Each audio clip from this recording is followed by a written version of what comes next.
Ahlan, hello. Today you're going to learn we, us, our, and ours, both in Arabic.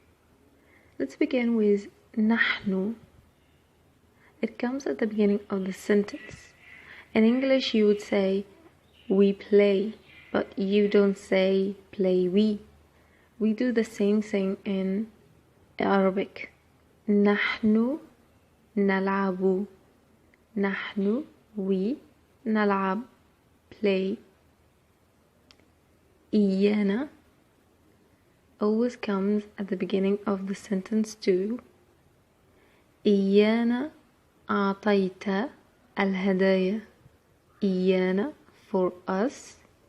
أعطيت you gave. الهدايا the gifts. Another object pronoun is na, which is more frequently used than إيانا. أعطيتنا الهدايا.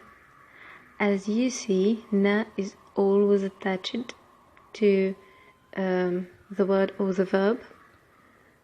And as you see, أعطيت, you gave, na for us, أعطيتنا الهدايا the gifts.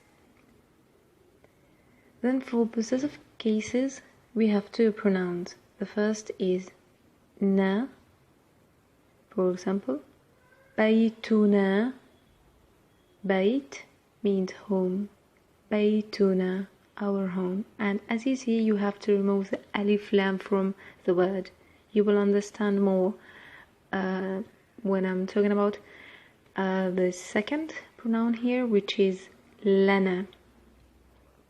البيت لنا. The home is ours. And as you see, بيت is coming now with the alif lam, البيت. But in the previous example, it was بيت, بيتنا. So that was all for today. You have learned today نحن, إيانا, na, and لنا.